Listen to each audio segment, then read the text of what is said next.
Macro economics basically जो focus करता है वो मैक्रो यानी कि बड़े लेवल के कॉन्सेप्ट्स पर मतलब फोकस करता है। यहाँ पर हमें हम्म। पूरी इकोनॉमी के बारे में बात करना होगा। हमें अच्छा। समझना होगा कि इकोनॉमी में डिमांड और सप्लाई कैसे चलती है। तो जैसे अगर आपने 11th क्लास में भी थोड़ा बहुत डिमांड और सप्लाई के बारे में पढ़ा होगा, हाँ हाँ। यहाँ पर उसी डिमांड और सप्लाई को हम एग्रीगेट डिमांड और सप्लाई बोलेंगे। एग्रीगेट क्यों बोल रहे हैं? क्योंकि वो एक बड़ा कॉन्सेप्ट है। वो मैक्रो ओके। लेवल पर यानी कि पूरी की पूरी इकोनॉमी के लेवल पर ऑपरेट कर रहा है। इसीलिए उसे हम्म। मैक्रो बोल रहे हैं, मैक्रो इकोनॉमिक्स बोल रहे हैं। यहाँ पर हम अच्छा। पर्सन की बात नहीं करते, पूरी इकोनॉमी की बात करते हैं। अच्छा। हाँ। तो ये जो circular circular flow of income है, इसमें कहना क्या चाह रहा है? इनकम का मतलब क्या होता है? भाई किसी की भी कोई सोर्स ऑफ इनकम जहां से उसको पैसा आ रहा है, आमदनी हिंदी में अगर बात करें, हाँ तो इनकम हाँ जो उसको पैसा आ रहा है। अब सर्कुलर फ्लो ऑफ इनकम का मतलब क्या हुआ? मेरे पास पैसा आया और उसको सर्कुलर यानी कि उसका एक सर्कुलर फ्लो बन गया, यानी कि जो पैसा मेरे पास मैंने कहीं से अर्न किया था, वही वापस से मैंने किसी को पेमेंट कर दिया कुछ हम्म। खरीदने के लिए। भाई क्योंकि मैं इकोनॉमी में कहीं पर भी ऑपरेट कर रहा हूं, तो ऑब्वियसली मैं अगर कमाऊंगा तो आगे वापस से उसको खर्च भी करूंगा कहीं ना कहीं। हाँ। तो उसको बोलते हैं सर्कुलर फ्लो ऑफ इनकम। अच्छा। जी। तो देखिए पढ़ते हैं। The unlimited and recurring wants of human beings have made the production process a continuous process. In this process different factors of production. तो प्रोडक्शन के चार फैक्टर्स होते हैं: land, labour, capital, enterprise. Land क्यों हम्म। जरूरत है? फैक्ट्री या कोई भी मैन्युफैक्चरिंग या कोई भी शॉप कुछ भी सेटअप करने के लिए आपको लैंड की जरूरत है। हम्म। लैंड का मतलब यहाँ पर सिर्फ हम लैंड की बात नहीं करेंगे, हम बिल्डिंग सब कुछ लैंड में इंक्लूड करेंगे। हाँ, वो सब आ जाएंगे वैसे हाँ। फैक्टर्स। उसके बाद लेबर। लेबर का मतलब काम करने वाले लोग। लेबर में सिर्फ हम्म। वो नहीं, मजदूर नहीं, लेबर में पढ़े लिखे से लेके हर कोई जो कि किसी भी चीज में इनपुट दे रहा है अपने, कहीं पर भी वर्क कर रहा है, वो लेबर कहलाएगी। हम्म। कैपिटल, पैसा। बिना पैसे के कोई भी बिजनेस हो नहीं सकता, तो उसके लिए हाँ। कैपिटल चाहिए, हमें कोई भी बिजनेस को सेटअप करने के लिए कैपिटल चाहिए। और हम्म। Fourth, enterprise. एंटरप्राइज का मतलब क्या है? एंटरप्रेन्योरल माइंड, यानी कि एक ऐसी सोच जिससे आप बिजनेस एस्टेब्लिश कर सकते हो, अपना हम्म। बिजनेस को रन कर सकते हो। तो जब हम इन चारों चीजों को मिला देते हैं तो उस वो हमारे गुड्स या सर्विसेज को प्रोड्यूस करने में हेल्प करती है। अच्छा। हाँ, मतलब प्रोडक्शन में हेल्प करती है सारे फैक्टर्स। बिल्कुल, प्रोडक्शन में हेल्प करते हैं। एक तरीके से आप ये कह सकते हो इकोनॉमी को ऑपरेट करने में हेल्प करते हैं, क्योंकि इकोनॉमी किस चीज से चलती है? भाई इकोनॉमी में दो ही चीजें बेसिक हैं, एक इनकम और एक खर्चा। हाँ। तो सर आप ये वाले फैक्टर्स एक फिर से रिपीट कर देंगे? एक मिनट में वो लिख रही थी तो। हाँ कोई नहीं, मैं भी रिपीट कर देता हूँ। ये हाँ। अद्विका अग्रवाल है आपकी फ्रेंड? हाँ जी, वही है। ओके। हाँ।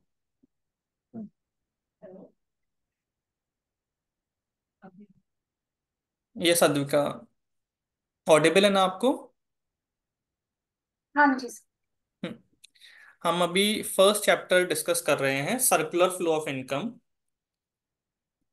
तो ये क्योंकि मैक्रो इकोनॉमिक्स हमने पहले उठाया है, तो मैक्रो इकोनॉमिक्स में हम ये समझना चाह रहे हैं, ये समझने की कोशिश कर रहे हैं कि मैक्रो क्यों बोलते हैं इसको, इसको मैक्रो इकोनॉमिक्स क्यों डिनोट किया गया। तो इसको मैक्रो इसलिए बोलते हैं क्योंकि यहाँ पर हम बात कर रहे होते हैं पूरे इकोनॉमी की, एग्रीगेट कॉन्सेप्ट्स की। यहाँ पर जो हम बात करेंगे वो बात करेंगे एग्रीगेट डिमांड या एग्रीगेट सप्लाई की।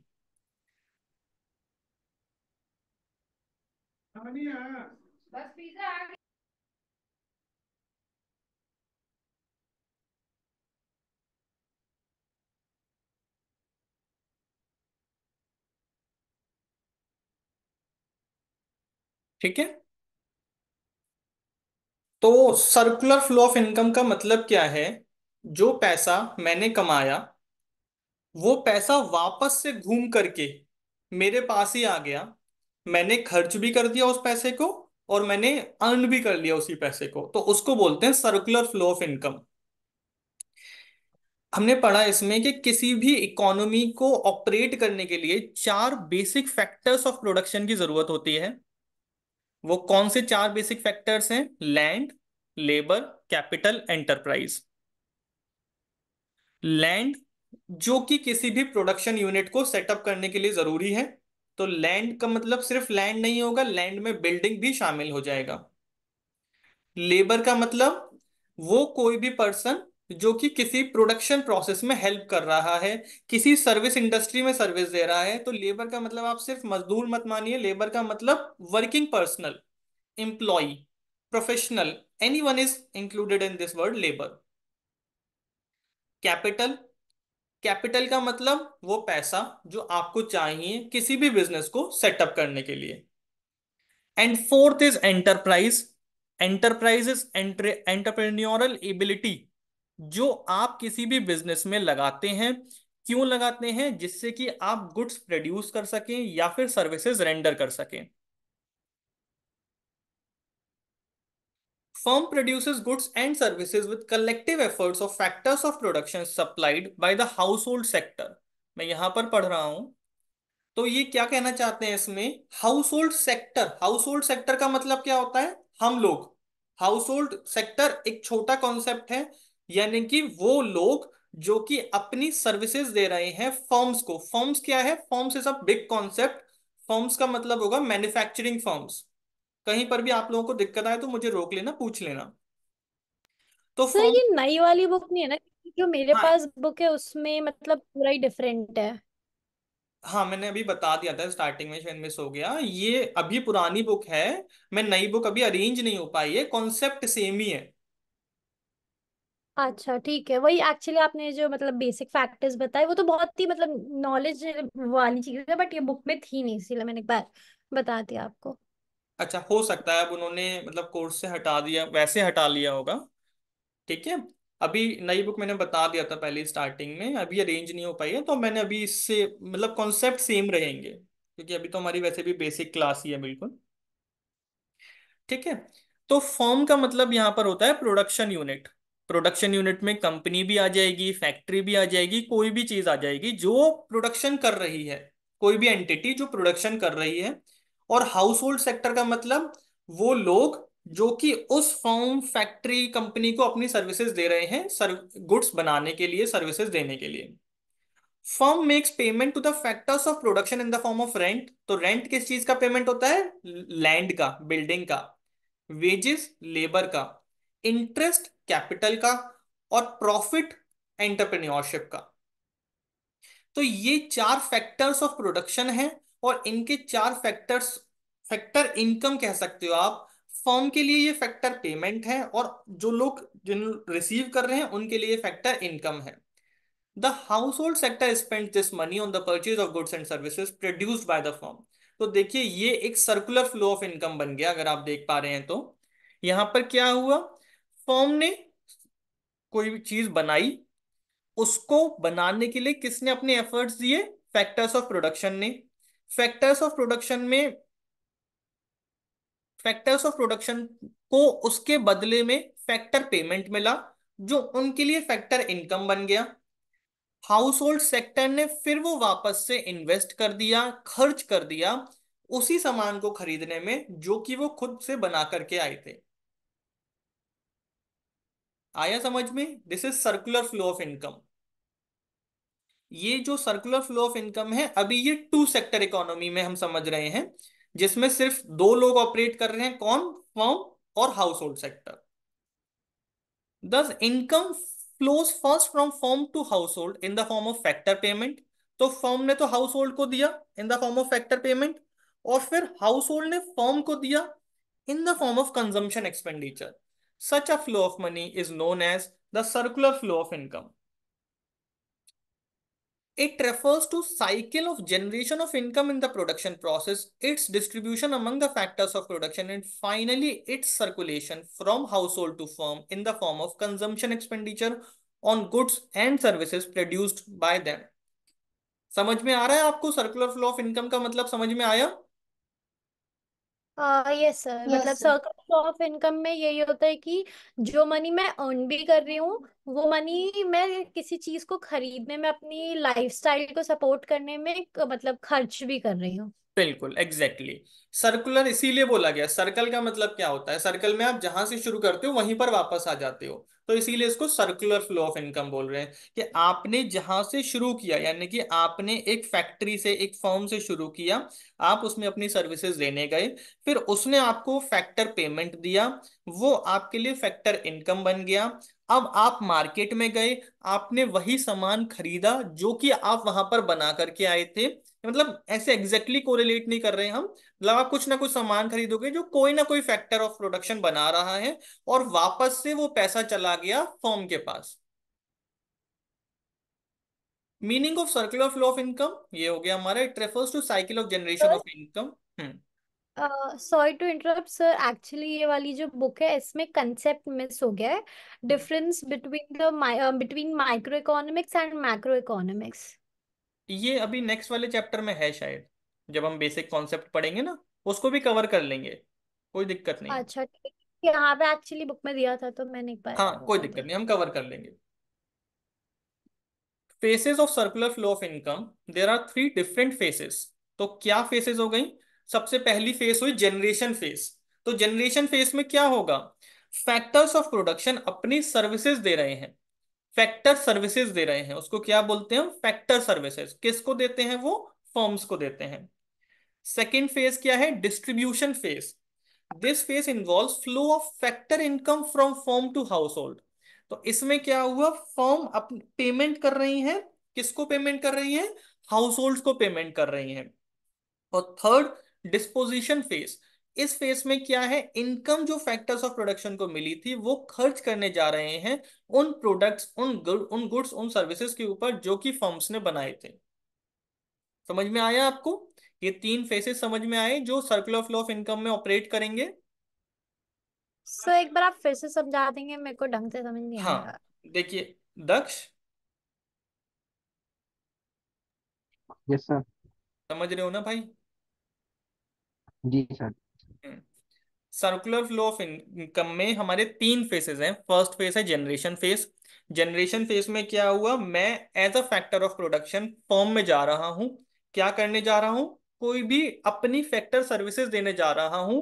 उन फैक्टर सर्विसेज से क्या होगा? मैं गुड्स या सर्विसेज प्रोड्यूस करूंगा। ठीक है, ये मैंने फर्म को सर्विसेज दी।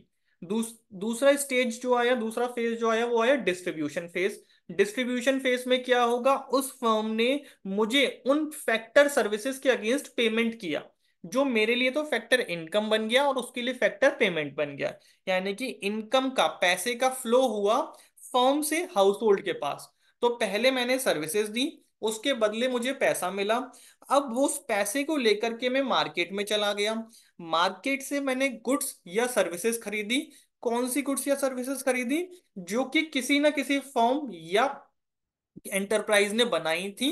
उन गुड्स और सर्विसेज को मैंने खरीदा, और उसके बदले जो इनकम मैं पीछे सेकंड फेज में रिसीव करके आया था, उस इनकम को मैंने आगे डिस्ट्रीब्यूट कर दिया, खर्च कर दिया।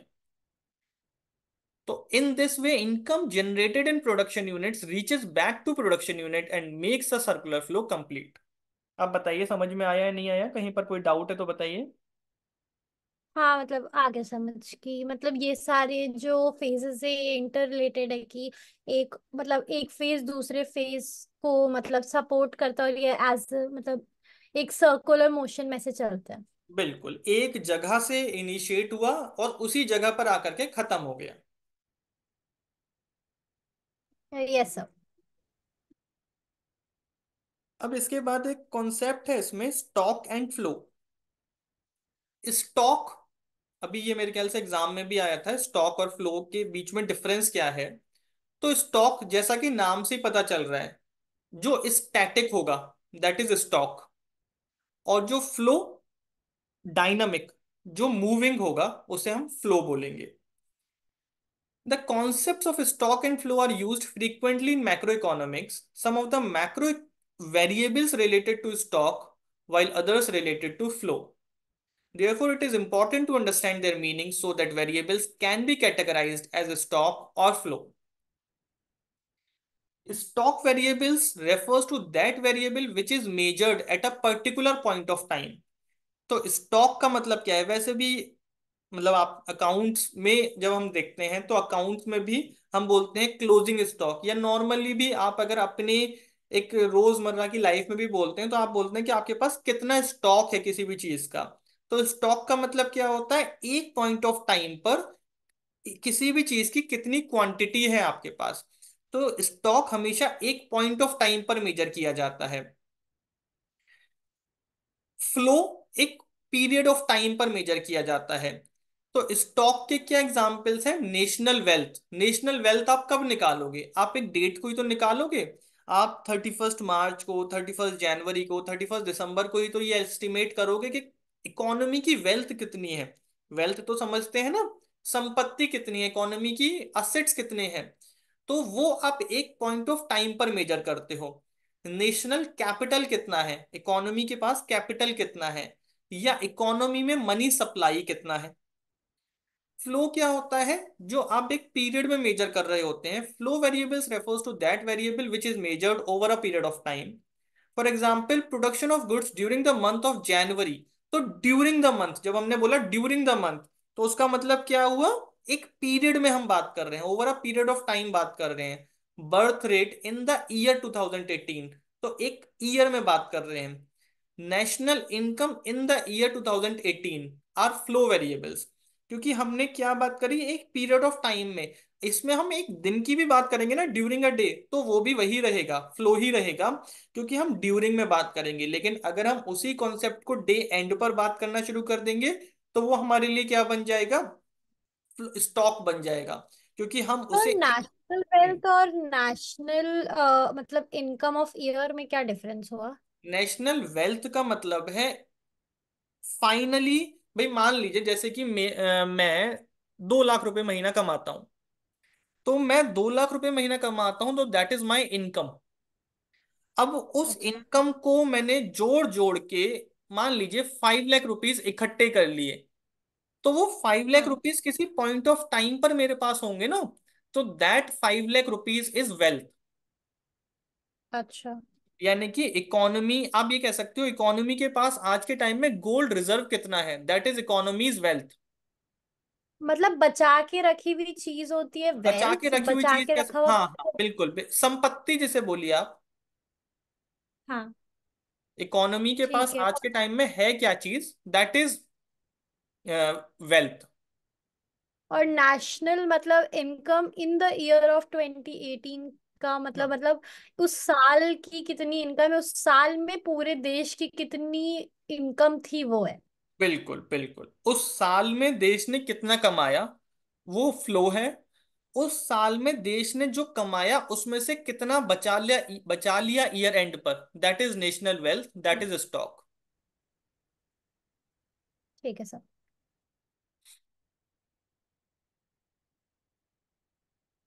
The period of time could be a day, week, year. It means flow variables are time dimensional as they are measured for a period of time. इन्होंने एग्जाम्पल से इसको समझाया है। The amount of water in a tank is the quantity of water in tank at a given point of time. On the other hand, water flowing into the tank from a tap is a flow of water being added. ये मुझे लगता है थोड़ा सा आपको confuse कर देगा, इस एग्जाम्पल को छोड़ दीजिए। आप कॉन्सेप्ट समझ गए ना, कॉन्सेप्ट में कहीं यस। पर दिक्कत है तो बताइए।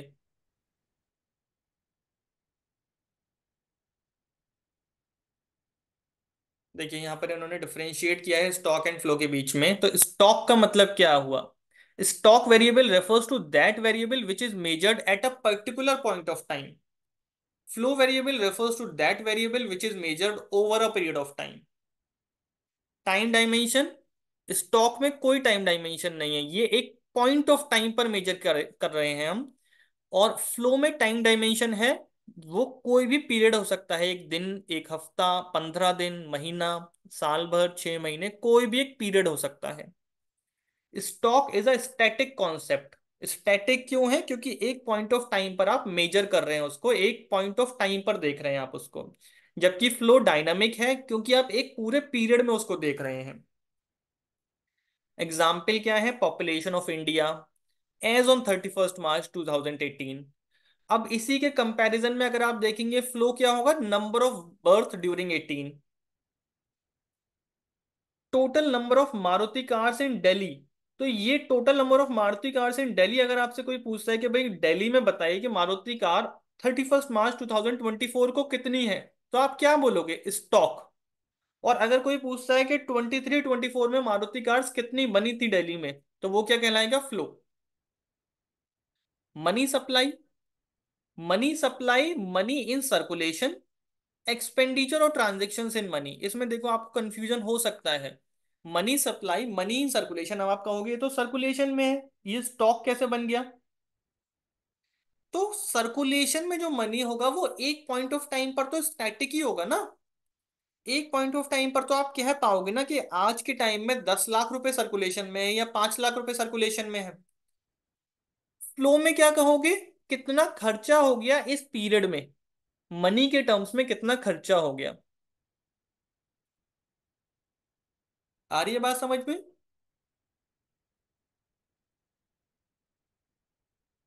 सर तो मनी सप्लाई में और मनी का सर्कुलर फ्लो ऑफ इनकम में क्या डिफरेंस हुआ? सर्कुलर फ्लो ऑफ इनकम तो अलग चीज हो गई। ये तो कॉन्सेप्ट, मतलब मनी सप्लाई का मतलब तो ये हो गया कि इकोनॉमी में at a point of time लोगों के हाथों में कितना रुपया है जो वो खर्च कर सकते हैं। This is money supply. जब भी तो आप देखिए, जब इकोनॉमी में इन्फ्लेशन आता है, इन्फ्लेशन मतलब महंगाई जब बढ़ती है इकोनॉमी में, तो क्या करते हैं? मनी सप्लाई पर रोक लगाते हैं। क्योंकि जितना ज्यादा आपके हाथों में पैसा होगा, उतनी ही,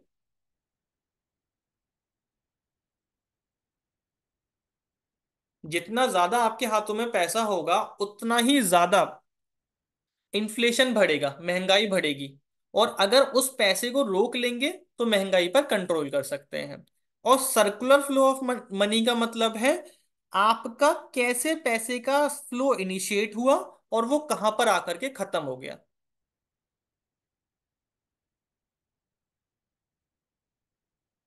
दक्ष, मैं फ्लो रिपीट कर रहा हूं। फ्लो का मतलब होता है कोई भी वेरिएबल जो कि एक पीरियड ऑफ टाइम में मेजर किया जाता है। पीरियड ऑफ टाइम का मतलब एक दिन भी हो सकता है, एक साल भी हो सकता है। तो आप किसी भी चीज को जब ये बोलते हो कि भाई मैंने ये सामान एक साल में बनाया, तो उस सामान की जो क्वांटिटी होगी वो फ्लो कहलाएगी। ये हमेशा डायनामिक चलेगा, ये हमेशा मूविंग कॉन्सेप्ट है। फ्लो मतलब मूविंग कॉन्सेप्ट।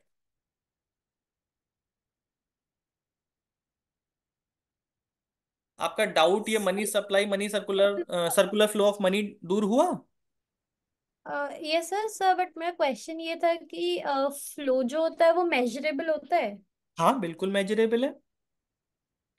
फ्लो मेजरेबल है दोनों चीजें तो मेजरेबल हैं, दोनों ही चीजें मेजरेबल हैं। बस डिफरेंस दोनों स्टॉक में ये है कि एक चीज को आप एक पॉइंट ऑफ टाइम पर मेजर कर रहे हो और दूसरी चीज को आप एक ड्यूरिंग अ पीरियड मेजर कर रहे हो। तब दोनों में बस टाइम के, जैसे फ्लो में हम टाइम पीरियड डिफाइन कर पाते, किस में डिफाइन कर पाते, स्टॉक में कि फ्लो में? नहीं, टाइम पीरियड जो है, पीरियड अगर आप बात करेंगे तो वो फ्लो में है। और आप पॉइंट अच्छा, ऑफ तो टाइम फ्लो की बात में पता करेंगे। होता है कि टाइम पीरियड कौन सा है? हाँ, किसी भी पीरियड में अगर आप मूवमेंट देख रहे हैं, यानी कि आप अगर कह रहे हैं कि इस हफ्ते दिल्ली में कितने व्हीकल्स चले, तो वो क्या कहलाएगा? फ्लो। क्योंकि आप एक पीरियड में, आपने एक टाइम पीरियड में किसी भी चीज का मेजरमेंट किया है। अच्छा ठीक है। और हाँ, मतलब स्टॉक में बेसिकली वो बचा हुआ, जो बचा कुछ मतलब, या फिर जो बचा के रखा गया है वो उसको फिर काउंट करते हैं? बिल्कुल। बचा के रखा हुआ कह सकते हैं आप। मतलब एग्जैक्टली एक पॉइंट ऑफ टाइम, एक एक घड़ी पर, यानी कि जैसे अब आप देखें कि भाई अब इस समय क्या होता है, 31 मार्च को हर कोई अपनी बुक्स क्लोज करता है। तो बुक्स क्लोज करते समय जब वो देखता है कि ईयर एंड पर मेरे पास कितना स्टॉक बच गया या मेरे पास कितना कैश बच गया, तो वो क्या है, दैट इज स्टॉक। और अगर वो देखेगा कि पूरे साल मैंने कैसे परफॉर्म किया, मेरी एक्टिविटीज कैसी थी, तो वो कहलाएगा फ्लो।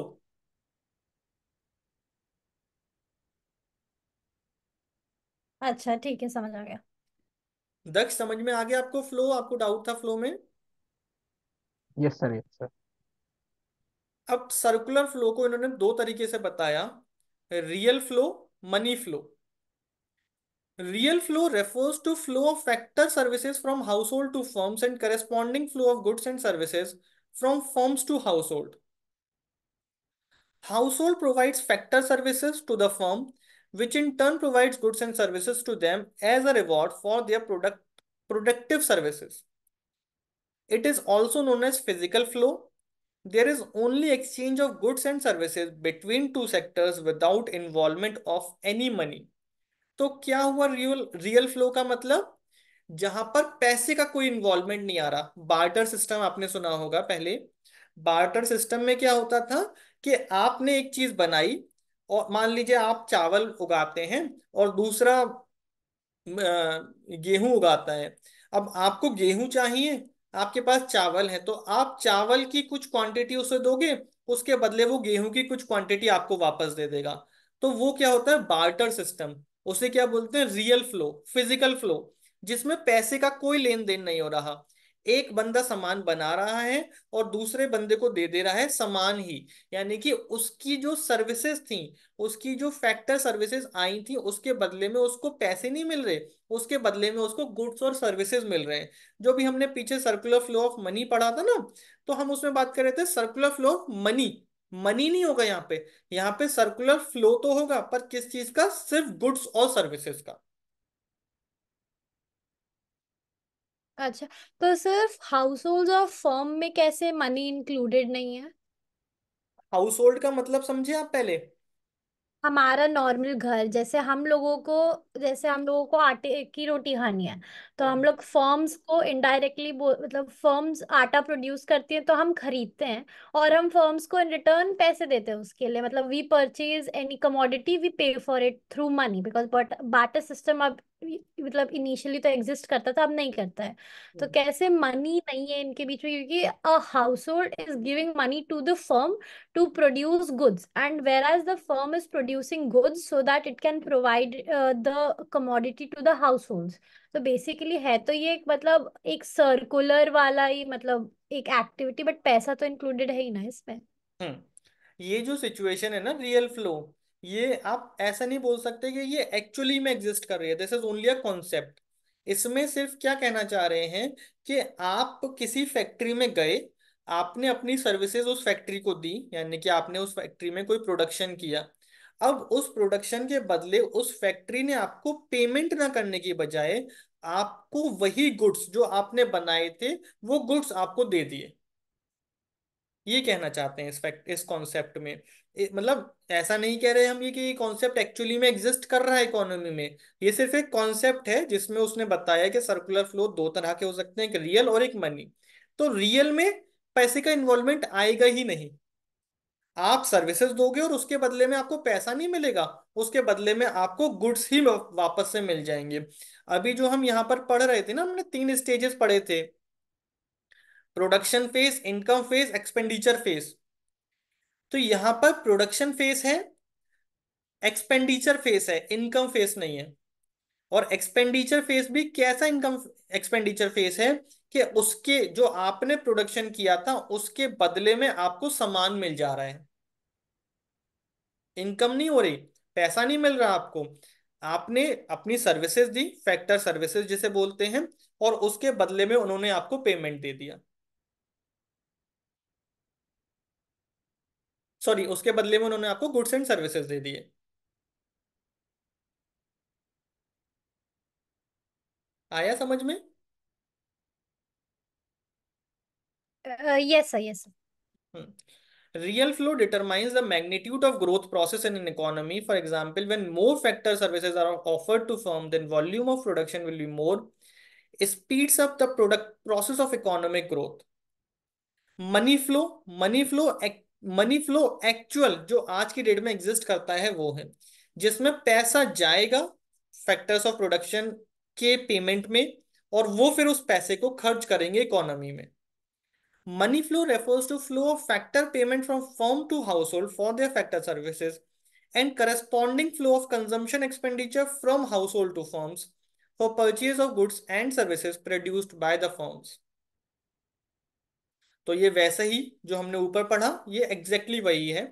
हाउसहोल्ड तो ने, सर मनी फ्लो और रियल फ्लो में बेसिकली ये डिफरेंस है कि रियल फ्लो में वो ये बोल रहे हैं कि पैसा इंक्लूडेड ही नहीं है, बस बिल्कुल हाउस पैसे का होल्ड कोई जो है। इन्वॉल्वमेंट नहीं है.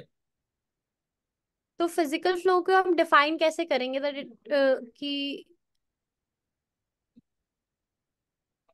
मतलब नहीं समझा मैं. डिफाइन मतलब यही है मतलब कि, हाउ विल डिफाइन, अगर क्वेश्चन आता है जैसे एग्जाम में 1 मार्कर का 2 मार्कर का कि हम्म, डिफाइन रियल, तो मैं रियल फ्लो को क्या बोलूंगी, दैट इट मतलब रियल कैसे फ्लो को, डिफाइन।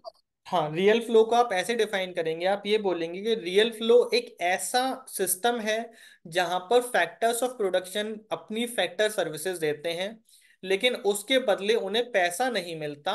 उसके बदले उनको गुड्स और सर्विसेज ही मिल जाते हैं फर्म से वापस.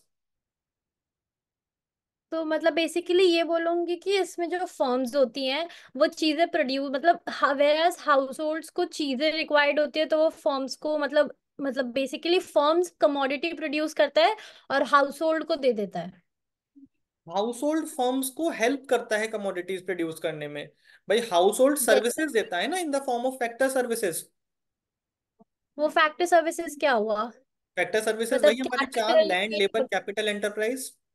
अच्छा, तो मतलब उन हाउस होल्ड से लोग आ रहे हैं सर्विसेज देने को, उन हाउस बिल्कुल होल्ड से पैसा आ रहा है, उन हाउस होल्ड से बेसिकली मतलब हाउस होल्ड मतलब वो जमीन दे रहे हैं कि आप यहाँ पे अपनी बिल्डिंग या फैक्ट्री बनाओ और प्रोड्यूस करो, और बिल्कुल वो फर्म इन जमीन दे रहे रिटर्न हैं, में पैसा दे रहे सामान।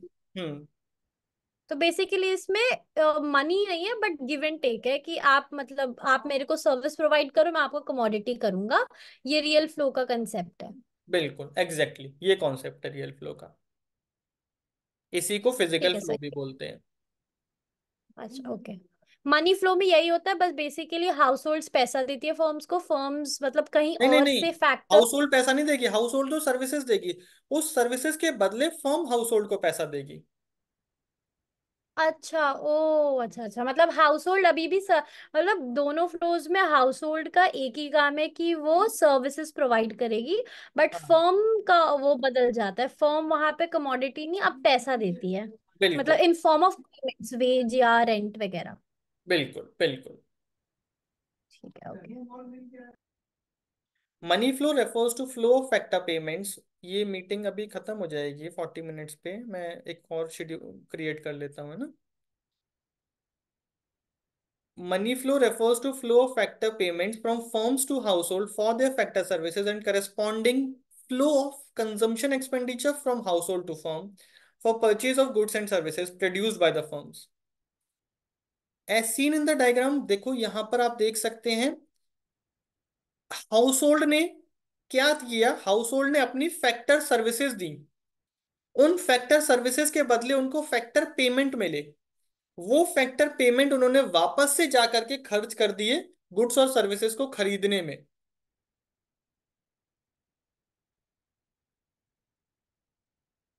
समझ में आया. सर एक बार आप रिपीट कर देंगे, आपने क्या बोला, आपकी आवाज कट गई। हाँ, factor payments, factor services the house hold ने, उन फैक्टर सर्विसेज के बदले फर्म्स ने उन्हें फैक्टर पेमेंट्स किए. फैक्टर पेमेंट्स जो उनको रिसीव हुए वो मार्केट में लेकर के गए उस पैसे को, और उन्होंने उसे एज अ कंजम्पशन एक्सपेंडिचर खर्च किया. मतलब बेसिकली जो हाउस होल्ड्स को पैसे मिले इन फॉर्म ऑफ पेमेंट्स, उन्होंने वो